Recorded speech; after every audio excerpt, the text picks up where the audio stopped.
Hello everyone and welcome to our channel. Today we're going to take a look at Swagtron EB-5, the new foldable electric bike from Swagtron.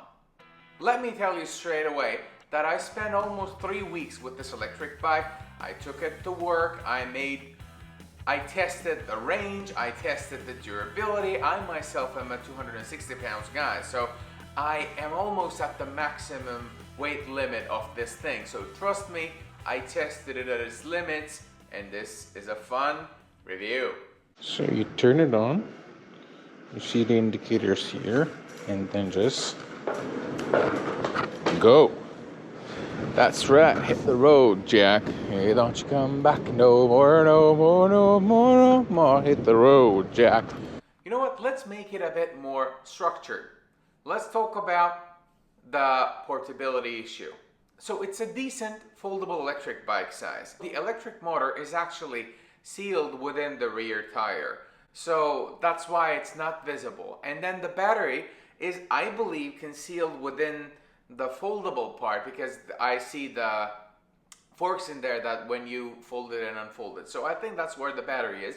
If you don't know that that particular thing is electric, or you don't see the throttle and the turn on and off mechanisms, you can easily believe that it's a regular foldable bike, but it packs a nice punch in there.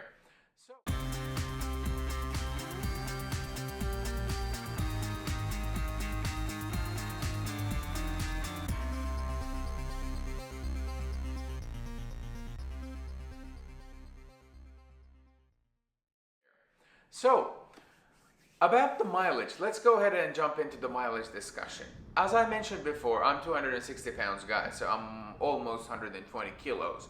So I'm really pushing the limits of the maximum load.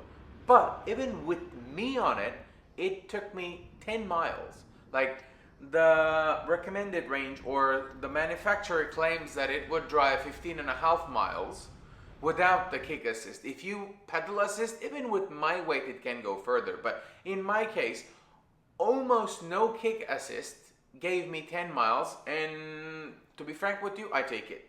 Because the best thing about it is that maybe I gave it a push from time to time when I was going through a really high uphill battle. But apart from that, it's such a pleasurable ride. Like, it's a lot of fun to ride it around. And I did not only ride it on the roads, maybe I'm not allowed, but I took it in the park because it's so compact.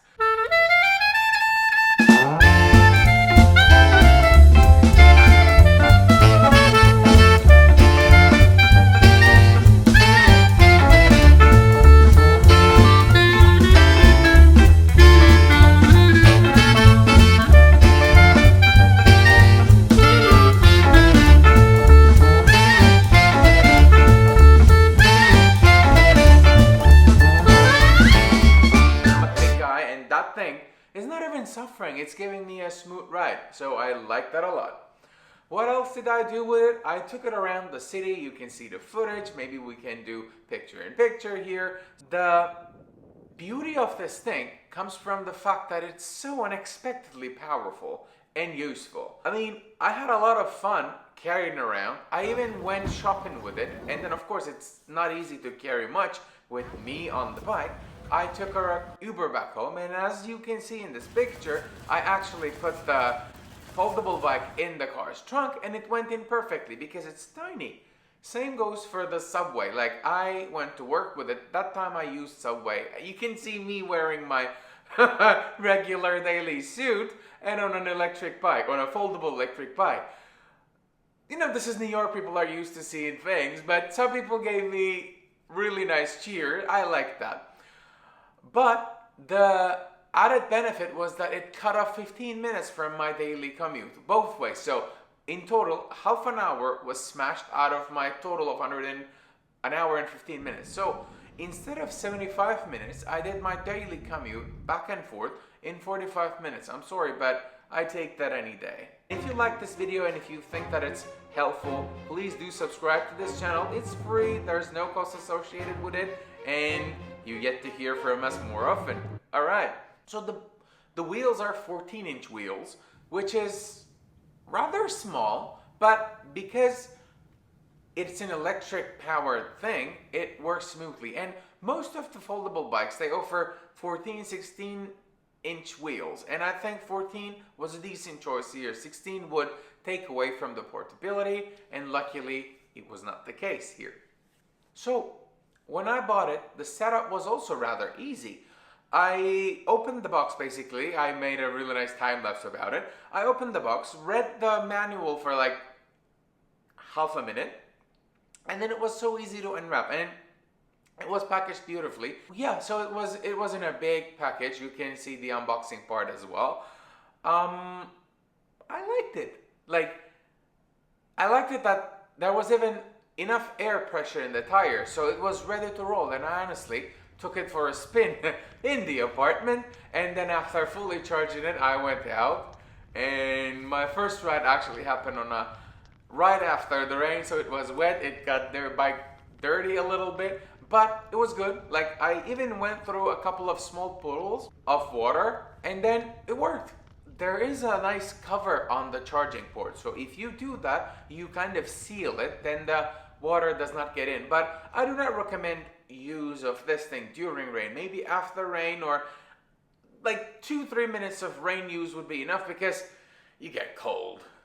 Let's talk about pros and cons. Pros are basically the size factor. It's foldable and you sit on it. For example, I am going to review an electric kick scooter soon, so don't forget to subscribe to this channel not to miss that. And I already actually reviewed U-Scooter, so you can also watch that video after this one. So when I'm looking for a last mile solution, I'm assessing both ones, like an electric bike or an electric kick scooter. And the advantage of electric bike in here is that you can sit on it. Like, you're not standing during the ride, and it's a comfortable thing. And another advantage is that when you run out of battery, you're not stranded. It's a decent foldable bike. Like, it was, how many kilos was that thing? I think it was about 25, 26 pounds, so 12, 13 kilos, which is very decent for a bike that size.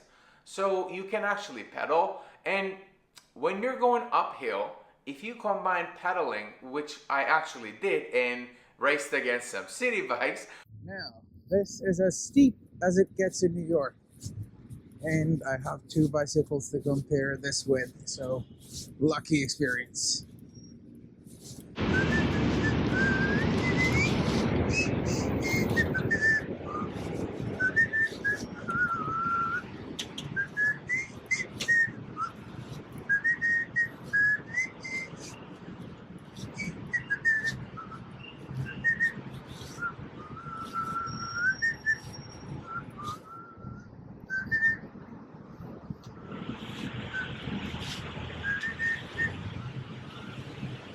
Okay, so I need to pedal, but I can whistle and pedal, as you can tell.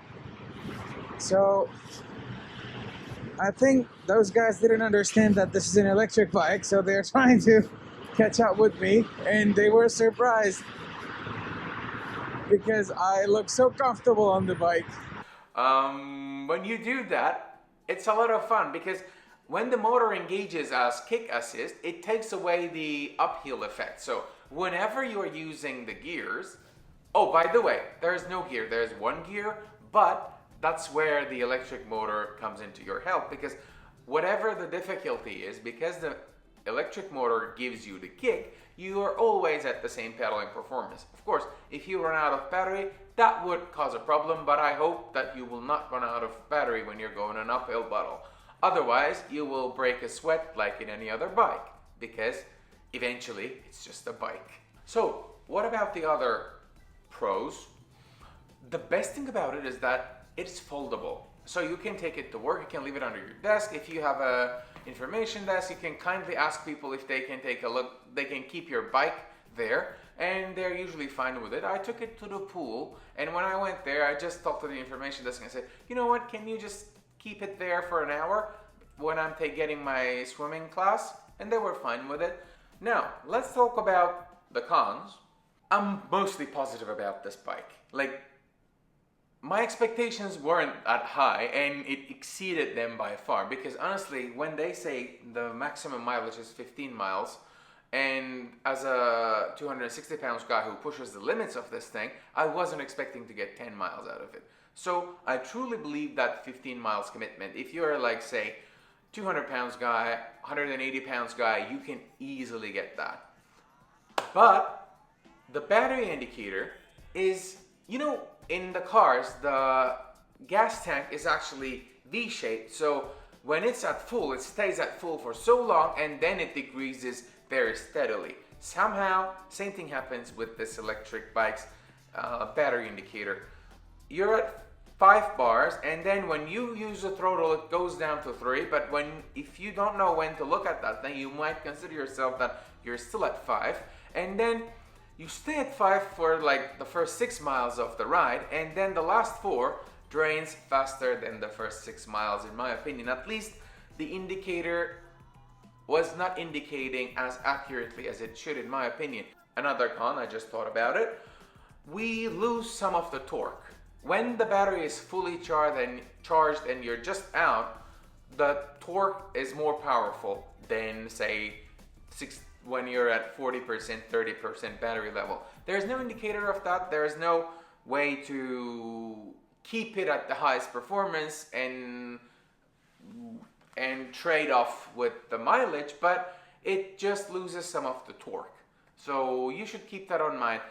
When you're first on the bike, you get the best torque out of it, and by the time the battery degrades, then you lose a little bit of torque. So I think I got 3 pros, 3 cons, but if I weigh them side by side, pros are a lot heavier than the cons. So I think I can recommend you buying this because it again suited really well to my situation. Like, we are in a tight space in New York, and buying a proper bike would take a lot of that space away. Okay, this is easy, and it doesn't pick up much space in the elevator. As you see, just stays on the corner. If you actually are here, you occupy less space than having a dog with you, which is, I think, acceptable for your neighbors in the same building. And honestly, when I go to work, I don't want to sweat when I'm taking a bike to work, and I will get anxious if I leave that bike outside. That's why I really wanted something foldable that I can take with me indoors. For me, it worked. I think it would work in your case too, but please be mindful that this is a regular bike, so any dangers associated with riding an electric vehicle or a regular bike is valid for this product too. So please be mindful, wear the necessary security items. And I would like to thank Swagtron for sending me this test unit, because I was interested in buying one and they were kind enough to send me. It now retails around $500, $600, and compared to the alternatives, I think it's well worth the money. Thanks a lot for watching this video. Don't forget to subscribe to our channel so you don't miss our next review. We are now interested in last mile solutions, and we're, as always, interested in cool technology. We have an Oculus Go review, we have another electric scooter review coming up soon, so don't forget to subscribe. See you next time. Take great care of yourselves until then. Thank you for watching.